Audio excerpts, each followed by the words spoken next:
Welcome! Thank you for joining me to learn more about Bloom's taxonomy and how you can use it to make a powerful impact on your students' learning. My name is Jillian Johnson. I'm a technology integration specialist and a certified educator.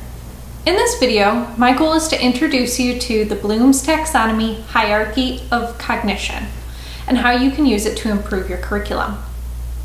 Bloom's taxonomy provides an important framework for teachers to use to focus on higher order thinking. By providing a hierarchy of levels, this taxonomy can assist teachers in designing performance tasks, crafting questions for conferring with students, and providing feedback on student work. Bloom's taxonomy is a classification of different objectives and skills that educators set for their students, learning objectives. The taxonomy was proposed in 1956 by Benjamin Bloom, an educational psychologist at the University of Chicago. The terminology has recently updated to include the following 6 levels of thinking. The 6 levels can be used to structure the learning objectives, lessons, and assessments of your course.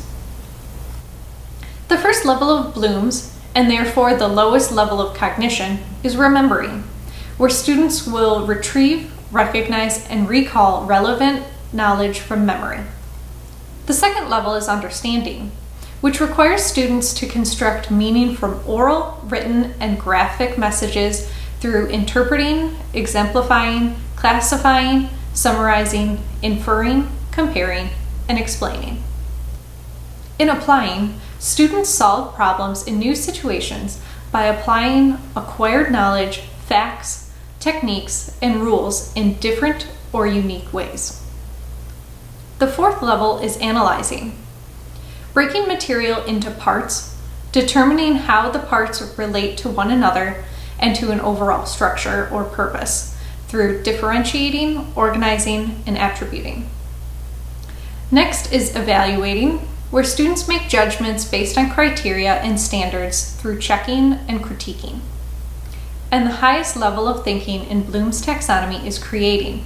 Students will put elements together to form a coherent or functional whole, reorganize elements into a new pattern or structure through generating, planning, or producing.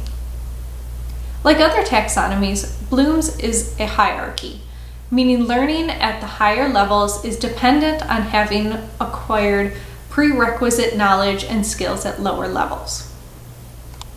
Bloom's taxonomy is a powerful tool to help develop learning objectives because it explains the process of learning. Before you can understand a concept, you must remember it. To apply a concept, you must first understand it. In order to evaluate a process, you must have analyzed it. And to create an accurate conclusion, you must have completed a thorough evaluation. However, we don't always start at lower level thinking skills and step all the way through the entire taxonomy for each concept you present in your course. That approach would become tedious for both you and your students. Instead, start by considering the level of learners in your course.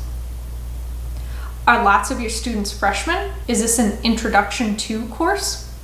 If so, your learning objectives may target the lower order Bloom skills, because your students are building foundational knowledge. However, even in this situation, we would strive to move a few of your objectives into the applying and analyzing level. But getting too far up in the taxonomy could create frustration. Or are most of your students juniors and seniors? Or are they even graduate students? Do your students have a solid foundation in much of the terminology and processes you will be working with in the course? If so, then you should not have many remembering and understanding level objectives. You may need a few for any radically new concepts specific to your course.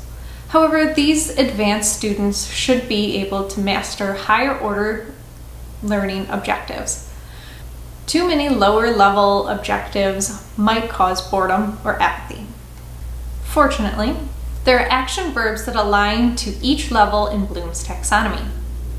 You may notice some of the verbs listed are associated with multiple Bloom's taxonomy levels. These multi-level verbs are actions that could apply to different activities. For example, you could have two different objectives that both use the verb explain. One might state, at the end of the lesson, students will be able to explain the difference between H2O and OH. This would be an understanding level objective. On the other hand, if you wanted the students to be able to explain the shift in chemical structure of water throughout its various phases, this would be an analyzing level verb. Keep in mind that it is the skill, action, or activity you will teach using that verb that determines the Bloom's taxonomy level. Courses should have learning objectives that are measurable. Using a verb like the ones from the previous slides will help avoid verbs that cannot be quantified, like understand, learn, appreciate, or enjoy. Course assessments, like activities, projects, and exams, should align with your learning objectives.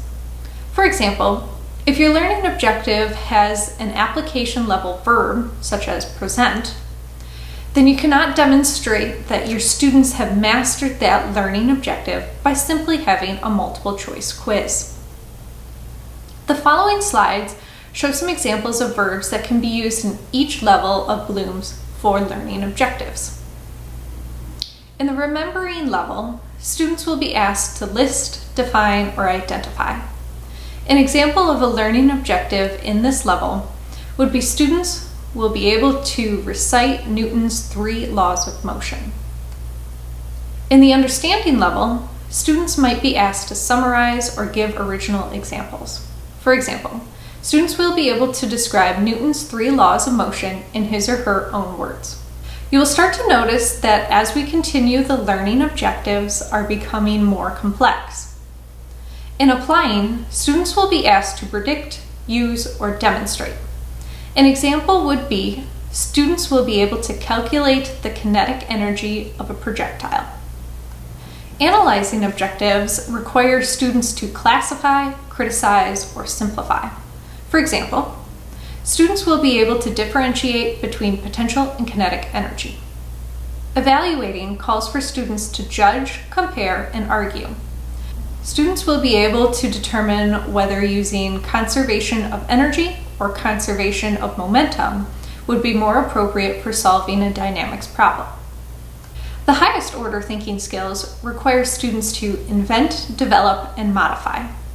An example of a learning objective at this level would be students will be able to design an original homework problem dealing with the principle of conservation of energy.